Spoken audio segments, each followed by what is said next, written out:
This episode is brought to you by Cobury Digital.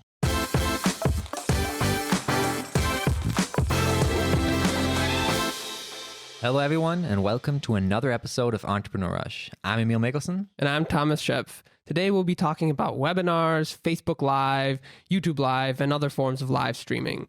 When do you want to use them? Do you need to, host a webinar in the first place? What's the point? How do you get people to your webinar? How do you interact with people during your webinar? How do you keep them engaged afterwards? Everything around this topic. Emil, where do we start? Yeah, this is a big one. I mean, because, there are so many aspects of it. First of all, should you use a webinar versus other types of live streaming? Should you use live streaming at all? What do you get from it? How do you use it after, right? Everything you just covered. And I think that's an interesting topic. I think to begin, we should probably figure out whether or not you should be live streaming, right? In which cases should you be live streaming, and then delve a bit more into what type of live streaming makes sense for you. And yeah, I think that should be the approach here, no? Yeah, I think that's a great place to start right at the beginning. Should you even consider this? Should you even, is this the right thing, the right media, the right platform for your business? So when do you want to host a webinar or a live stream, any kind of thing, right? So I think there are a lot of cases in which webinars make sense. I mean, we have the traditional and the obvious ones, which is where you serve some sort of knowledge, especially in a B2B heavy thing, where people actively are asking for these things. You already have a following. But I think beyond that, webinars are also amazing for e-commerce and any other business really, where you can share some sort of knowledge that when promoted in the right way, people will want to sign up for.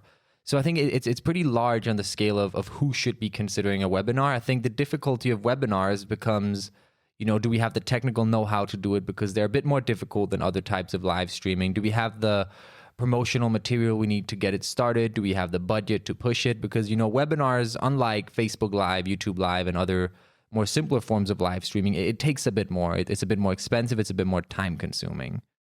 I like what you said about the this idea of teaching people through a webinar, right? Because I think it's interesting to see how there's a divide between product-based businesses and service-based businesses, especially when it comes to B2C, right? When you have people offering services, there's it's very intuitive, or just, commonly known, that providing content that has value, teaching people about what you do is one of the best ways to create trust in the fact that you're an expert, right? And so then people do come to you for that service because they've seen you provide that kind of information for free. But when it comes to products and e-commerce businesses, a lot of people it is unintuitive. You're offering a product. What other than, you have a small description, whether someone's interested in the product or not, what else do they need to know? They'll inform themselves some other way, especially when you have more generic stuff. But that's where I think people are wrong. It's very clear if you explain, for example, if you have a sustainable product and you provide research, if you provide content about that sustainability, teaching people what kind of things they need to pay attention to, what direction they need to go into. That's where you then, get people who are loyal to your company and who realize, this is not just greenwashing. This is you actually caring about it. Right. I totally agree. And, also, how can you properly take advantage of the product? Which recipes make sense now that you've bought this type of product, et cetera. And I think even far beyond that, though, because today's consumer craves engagement. They crave a social cost, they care to a different extent than previously, and they're more involved, and they want to be more involved. So unlike what we've seen for a long time, people are no longer buying products as much as they're buying why you're producing that product and, what your vision is and what you're hoping to achieve. And this is where webinars are great, because beyond just introducing your product, coming up with great ways of using it, et cetera, you can also speak to a larger cause. You can introduce your company, you can bring in some humor and entertainment. You can take so many different ways of promoting yourself and your company in a way that's inspiring and drawing people in. I mean, one great example, I think, is, say you're selling wine or champagne or something else, rather than just selling the product and talking about the wine and the champagne, because, that's the obvious thing. People want to know, what food goes well with this? How do you take proper advantage? How do you serve it? Which glasses do you need, et cetera? A lot of people are also buying this because of the journey they're going on to. And you've been part of that journey. You've been to France, Italy, Spain to actually collect this champagne or this wine. And so if you tell that story, people will feel like they're part of a larger journey. And this is amazing in so many ways, because beyond just increasing conversions by means of engagement and drawing people in, it solidifies your company in a different way, because you're no longer just competing on price. You know, there will be someone bigger than you that will come by and that could sell your product cheaper, and you're gone if you don't have a loyal following. But if you're telling a story, if you're just selling yourself and you know, promoting a larger cause, then a lot of people are willing to pay more than they are elsewhere, and thereby you can maintain them despite competition coming up. And I think that's really the beauty of something like webinars and other forms of live streaming, where you draw people in a completely different way. You let them ask questions, you communicate with them, and you share stories in a different level. This isn't really something that's completely new, right? Brands have been around for a long time. It's not only about it, and it has never been only about price and the quality of the product, right? It's also always had that third kind of factor in, namely some form of this branding, right? Some form of this relationship between customer and company. And it's just that today, the tools you have at your disposal to connect with your customers, slash also the expectations that people have, are just much better, much higher, forcing you to interact in these new, different ways. Yeah, absolutely. I mean, I think the tools play a big role here, but I think if we dig a little bit deeper, we will see a change in mentality, right? You're no longer conducting business with Coca-Cola or Apple. You're conducting business in a different way. You want to know about people throughout the organization, and I think that's completely changed. I mean, I think there are a lot of examples about this. When we look at Gen Z, we have one of the first generations that are not looking for an increase in payment, right? They don't want a higher salary to stay engaged. It's not what they're looking for. I mean, they value a salary, but not in the same way. They want different things. They want to feel like they're part of a bigger cause, that they're being challenged, that their company believes in something they can get behind. And I think this is the first time that we have a large-scale research really supporting the idea that the new consumer, the consumer that's going to be dominant in the future, unlike any generation before, just craves engagement at a completely different level. And that's why we're also seeing this shift, right? On a slightly different topic. We're seeing this shift from celebrities who are, actors and athletes who are, I don't want to say untouchable, but, you have no relationship with them, to people who are influencers, to people who you see their everyday lives. And it's this shift that we will see permeating other businesses as well. Absolutely. And even on the topic of celebrities, it's interesting, right? Because they've also had to change. I mean, a lot of celebrities have gone from known and loved by everyone to pretty much non-existent because they've stood up for some social cause that people did not believe in, or they did something that people did not approve of. And this is also something we did not see to the same extent before. Now they also want to know about your personal life. So the celebrities that are growing the most in success right now, especially newer ones, are the ones that include you, are the ones that make quote unquote webinars, right? In different ways that draw you in and share posts about their life, that engage with you, that show they care. It's not just the ones that have an exciting life or that are amazing at acting or singing. It goes far beyond that. So whether you are a business or you are a celebrity, you're going to be impacted by this change in mentality from the new generation. So let's tether this down a bit. How do you then take this mentality? How do you then take this attempt at connection and enact it? How do you execute on it in a webinar or a live stream? Right. So basically, you find out some sort of topic that will be interesting. I like to actually lay out a line of topics and create sort of a content calendar. And then you simply just decide, like, these are the topics I want to go through, right? This is a social cause that's really important right now, and my business has a certain stance on it. Well, then that's a topic, right? Like, how do we respond to the Black Lives Movement? So you take your company name and how you're supporting it. Or, if you're focused on the environment, well, then you create an impact. You sort of tell a story about what you're doing for that aspect. And then back to the wine and the champagne business as well. Instead of just having, webinars only on, technical aspects of how the champagne production works, you tell a story where you were part of that champagne production. You bring them inside. You're taking them from the beginning to the end, so that while getting information, because they do still value that, they want to learn stuff, they're also getting a story. They feel as if they're there, right? They're standing in champagne. They're seeing the production themselves.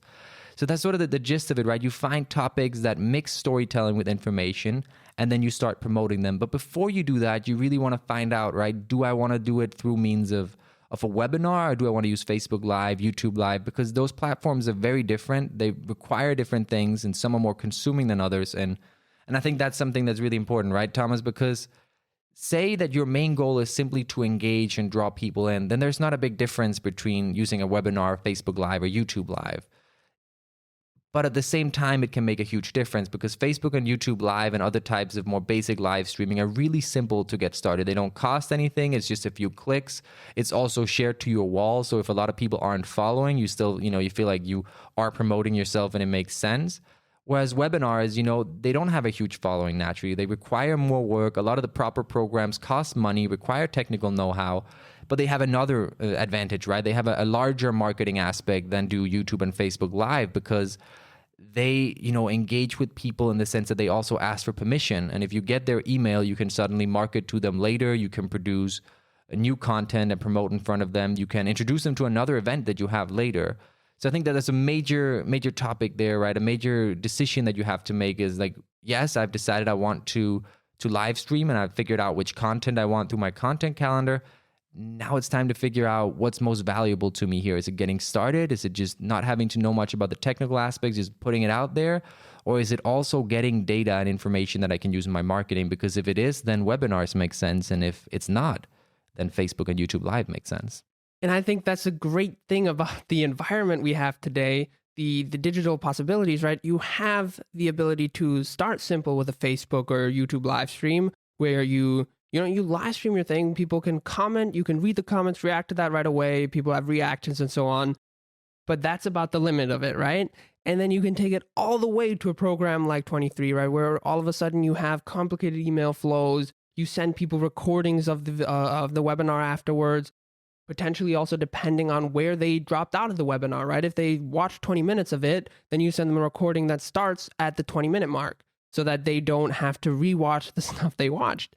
And so the possibility, it's very easy to find the right medium for your business. Yeah, I totally agree. And it's interesting because it no longer becomes, should I produce content, right? Should I live stream? Because that was a question of the past because maybe it doesn't have the specific level of it that you need. Now it becomes which type of live stream should I use? Because if it's because you don't want to put a lot of effort into talking to 2 or 3 people, which I understand, although, you have to start somewhere, well, then, you have opportunities such as Facebook and YouTube Live where you're not really putting a lot of work into talking to 2 or 3 people because the content is automatically there already and it functions as a day-to-day content production where if you're more serious about it, if you're at a different stage, etc., you have webinars that also come in different tools depending on the difficulty and advancement of what you need to do. So yeah, I totally agree with you. And I think this is where the tools are interesting because it makes it available to everyone. It becomes more about figuring out where you are currently in your journey. And then you could even upgrade later, right? You can also combine the things.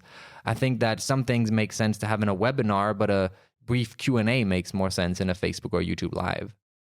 Exactly. I think that's where the magic happens, right? Not only do you have platforms that are different levels of complicated, of allowing for optimization and customization, depending on what stage your business is at, you're also able to connect with consumers differently on all these platforms, obviously, right? It sounds obvious, but it's something you don't really think about. If you have or are planning to do Facebook or YouTube live stream, you're going to have to structure that differently than you would a webinar. And depending on what kind of webinar you're doing, you're going to want to go about that differently. If you have kind of a setup where you want to interact with comments in a written form at the same time as you speak, as you give a more structured performance, you might want a second person on there who make you, aware of all the comments that are happening, that are getting posted, of all the people's reactions and so on, so that you can be more flexible with your webinar. At the same time, if it's a Facebook live stream, that flexibility is not as necessary, but can still happen because you do still have comments. Yeah, I totally agree. And I think beyond that, each platform, like you said, offers different things, but you also want different things at different phases. So say you're looking to promote your Facebook page, well, then by all means have Facebook Live events, right? If you have a close group and you make it accessible only to them, that group becomes more interesting. If you want to promote your brand new YouTube channel, or if you're focusing more on YouTube in 2021, well, then have your YouTube Live events there because these people are also very likely to then like your page or subscribe on YouTube, etc. Whereas if they're in a webinar, they're not. Then again, of course, you do have the email flows to try to promote these after, which is why webinars are are pretty cool all around, but it really does make sense to consider each platform. And I think there are just so many different things you can do. At the end of the day, it's about getting started right and figuring out, what do I have the resources to do right now, and what do I feel the most comfortable with? Okay, so let's say you're a business, you need a webinar, you're going about it, you've decided on one of the platforms, it doesn't really matter. Now your worry is a lot of people sign up to webinars, but a lot less, the ratio of signups to attendees is very, very low. How do you go about making sure that the people who sign up actually attend? And how do you go about making sure that enough people sign up so that you end up not giving a webinar to 3 people?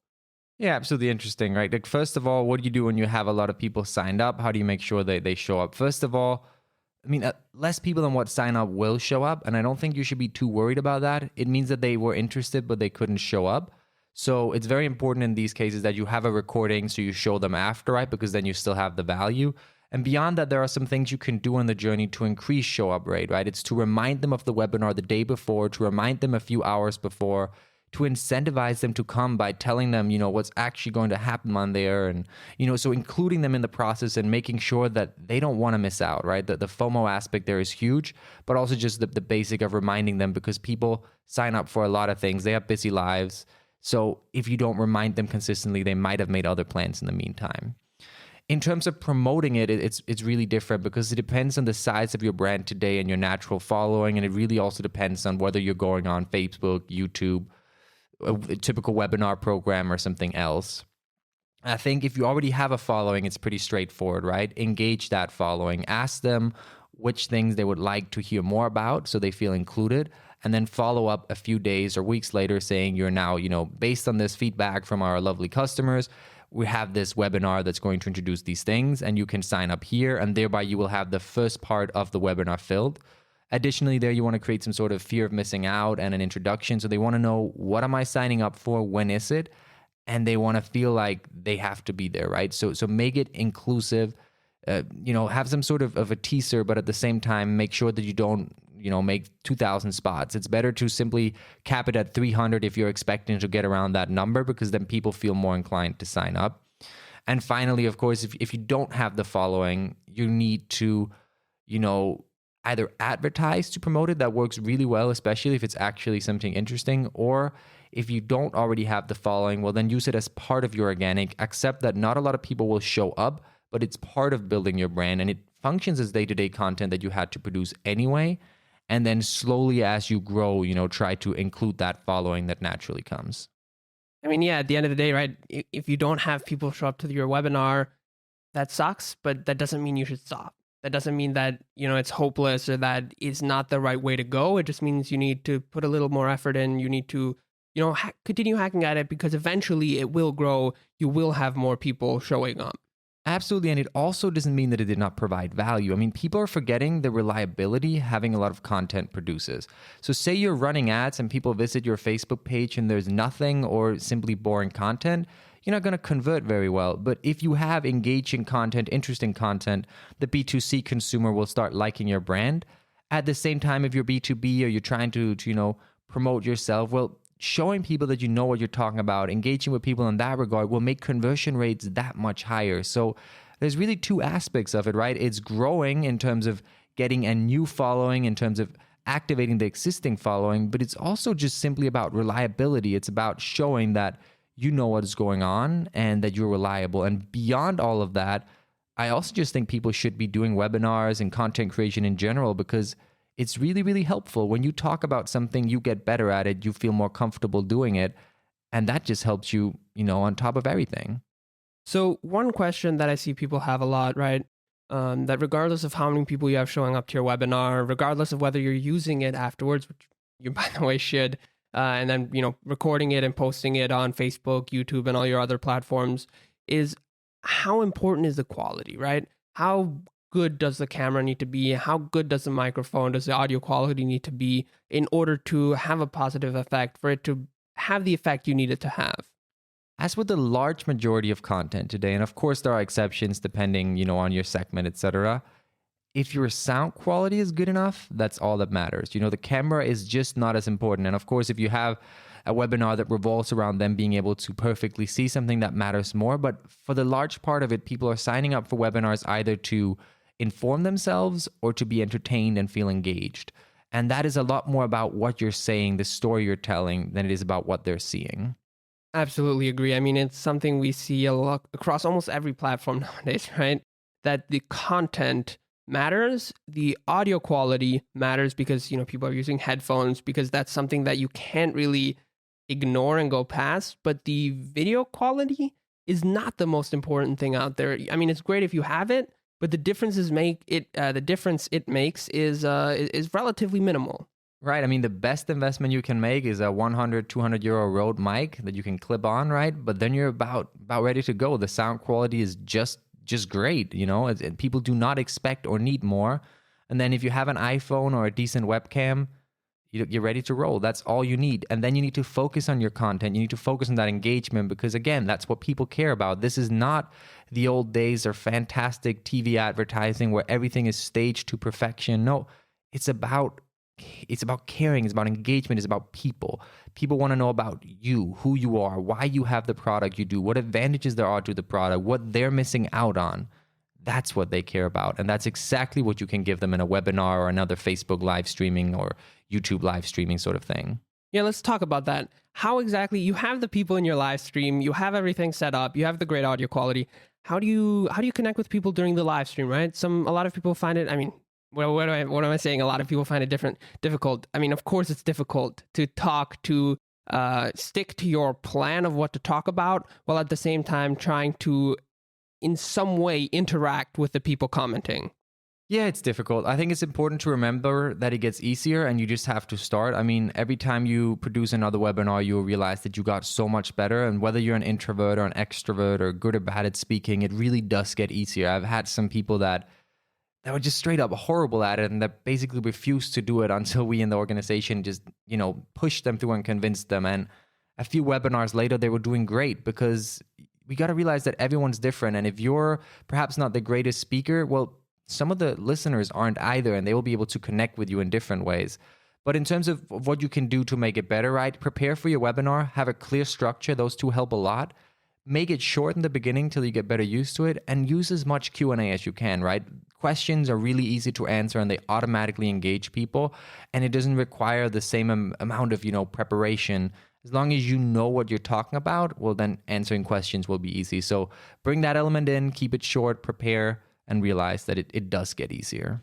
Yeah, a dedicated Q&A part does really help because that way you can kind of segment the two aspects, right? You can stick to your plan, you can talk, and then at the same time, afterwards you can engage. When you try to mix it two, it becomes a bit more complicated. But like you said, right, practice makes perfect.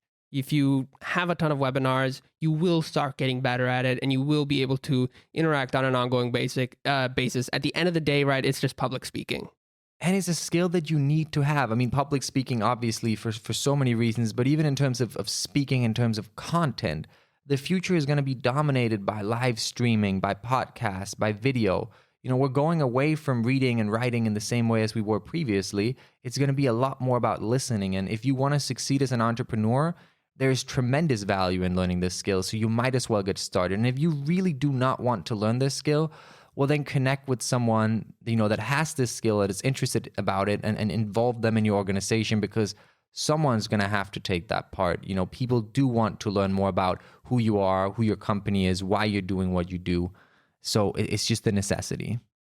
I love the saying, nothing new under the sun, right? Because that's what's going on here as well, right? You've always had to talk to your consumers. You've always had to, in some way, interact with people. And, it's on a different medium nowadays. You have different strategies, different technologies, and so on. But what it comes down to is very, very similar. It is similar, but it's also different, right? Because it's interesting that while previously it was all so picture perfect and staged and prepared and edited and nothing was live, now that element is different, right? It's difficult in a different way because you're put on the spot and they care about you personally, not so much about, the larger aspect of your product. And that is very difficult for a lot of people. There are also some people that are succeeding tremendously because of it. So that element is very, very different. And I understand that a lot of entrepreneurs have to adjust to it. But reality is just that they have to adjust to it. And one thing that's not new is that entrepreneurship goes through different stages. And if you can't adapt, you won't succeed. So I think, this is just the reality of today. Speaking has always been important. Now it's different ways of speaking and it's more personal, but you just can't get around it. You have to care about it. I think the beauty of it is, though, that this new aspect of content creation and those amazing tools you're talking about, Thomas, has meant that smaller and medium-sized companies can start to compete. It has meant that, it's not only about who can buy the biggest, shipment of wine and thereby sell it the cheapest. It's also about who can tell the best story. So while some consumers will go to Amazon or the large-scale retailers, others will go to, Thomas and Emil because they care about the story they're telling. So I think that's the beauty of it. It's gotten more difficult, but it's also opened windows for smaller companies to really make a difference. It's putting the emphasis on the idea, on the content, on the stuff that in an ideal world would matter more, right? Instead of making it look good, you actually have to be good. You know what I mean? So there's that element to where throwing money at a problem is no longer going to fix it. You actually have to be genuine. You actually have to have an idea, tell a compelling story. And that's much more difficult to do if that doesn't come, if you don't have that. But if you have that, if you're able to be genuine, if you're able to say, look, I'm actually genuinely interested in this, so I'm going to sit here and talk to you about my product, then all of a sudden it becomes so much easier because you don't need to throw money at the problem. Absolutely. And I think one of the best pieces of advice I can give here is that don't listen to the voices in your head and don't listen to everyone around you, right?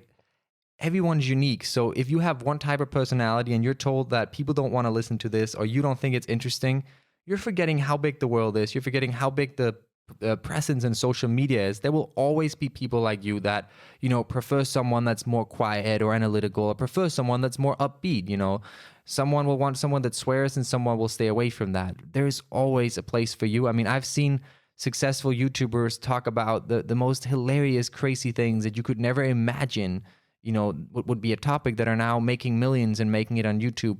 I've seen personalities that in the past would not have had a chance of succeeding in a public speaking arena, but that are now succeeding because, they sit down, they become, they engage with people that are similar to them and they're really looking for this kind of an outlet because they couldn't find it elsewhere. And that's the fun part with digitalization and globalization, right? Is that you're all of a sudden reaching out to not hundreds of thousands, but, millions, billions of people. And so all of a sudden, if you find the 5, the 10, the 20% even that are like you or that like what you're providing, even if you're not, super compelling, super engaging to the other 80%, 20% of the people you can contact nowadays, that's amazing that, you can run a business on that. Oh, absolutely. You could run it on 1%, right? You really can become successful with any idea. And that's also why we're seeing more and more entrepreneurs say that if you have a passion that you genuinely care about and it's a passion that you'd like to work with, it's probably possible as long as you produce the content around it that's necessary. Because even if it's a small part of the segment, someone out there, right? Someone out there cares about the interest you have about a certain type of wood in a certain part of the world. And you can monetize that by not selling, but creating value. And I think that's just beautiful. Yeah, honestly, that's what makes my day every time, seeing people who are, genuinely passionate about what they're doing. And I think that's what other people see too. That's what people are starting to care about more. And so that'll really drive your business forward if you're able to harness that and display it in the right way. Moving on a bit, back to the kind of concrete topic we've been talking about, right? Once you've finished your, you've recorded, you've live streamed, you're finished, right? How do you stay in touch with people afterwards? How do you not make it be a flame that's now out? Oh, I love this one. I mean, first of all, you want to have some call to actions and call to values by the end of your webinar or live stream, right? You want people to sign up or to somehow, give you permission to follow up with them. You want to have some sort of an offer or something else that engages them or gets them to go buy your product. So you want to have some call to action, call to value that builds in the relationship. Beyond that, you want to share it on all platforms, right? If it's a webinar that's recorded through a tool, well, put it on YouTube, put it on Facebook, put it everywhere. If it's a Facebook Live event, try to promote it as much as you can, promote it through advertising, through your organic outreach. And most importantly, throughout the process, if it's possible, if you have the technical know-how on the programs, make the sign up based on some sort of permission, right? And there are exceptions. There's also beauty in simply just letting everyone join in, and you can really get a large scale audience by that. But a lot of the time, people do not mind signing up for an email flow because it also increases the value they get if they care about your brand, and it increases the amount of turnout because you can remind them, right? So get that permission, because then beyond the webinar, you just continue storytelling. You figure out what was the webinar about and what do they care about, and you're now writing articles about that. You're telling them about the next webinar. You're just continuously following up, obviously, at the right time with the right message, but you're going to be building on that relationship through email, through advertising, and through other data avenues. Yeah, I mean, that's what's great about everything we do. At the end of the day, it's not just about webinars or live streams and so on. It's about interconnecting or connecting all these platforms together, all the tools at your disposal, and trying to mesh them together to create the right, a complete customer journey. Totally love that. And it brings up a final point that I want to make on live streaming. It's not just about building your relationship with the consumer. It's also about community building. By having a webinar, people feel like they're a part of something, right? That's why a lot of subscription businesses are succeeding, because people are subscribing to an idea and they interact with each other. They feel like they're a part of something bigger. By having a live stream, people will also engage with each other in the comments. People will see that there are others like them, and they'll feel a part of something bigger that's just really, really important in today's world and with today's consumerism and the future generation. So that's just a final reason that you should really be considering this. So yeah, we've talked a lot about everything that we can, fit into such a short podcast. Obviously, webinars, live streams, it's a huge topic. There's so much you can do. There's so much more that you can learn, especially when it goes into the technical aspects. Now, what should you take away from this podcast though? Boil it down a bit. What's the main aspect? What's the main thing to remember?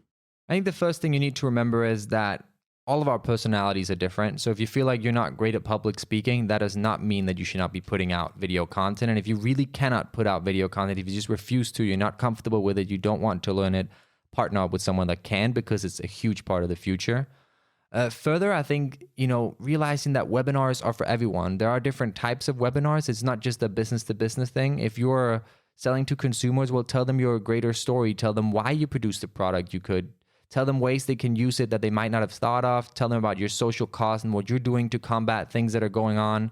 So, it's for everyone, B2B and B2C. And finally, on that topic of live streaming and webinars, should you do it? Everyone should do it. It's just about finding out which one you should do. When you've decided to do it and you're ready to go, you have to figure out whether you want to do it through Facebook, YouTube, or a third-party software. There are advantages to all of them. Facebook and YouTube are great because you have a natural following already. You don't need any technical know-how. You don't need to pay for anything. But third-party software is great in the sense that it has sign-up flows. It increases turnout rate. You can use that data going forward. So that's really a balance you want to make. And also, consider that you don't have to just stick to one. You can use the third-party webinars for larger events, and you can use Facebook and YouTube for question and answer sessions, etc. So combine them all depending on your goals at the time. And then finally, right, remember that engagement is key. So engage the consumer during and after the webinar by having question and answers, by having call to action and call to values in the end, and by following up with email advertising, organic posts, etc. All right, everyone, that's it for today's episode. We hope that you feel more comfortable and inclined to start with live streaming, whether that's through a third-party software with webinars, YouTube Live, or Facebook Live. And now's the time to share and subscribe.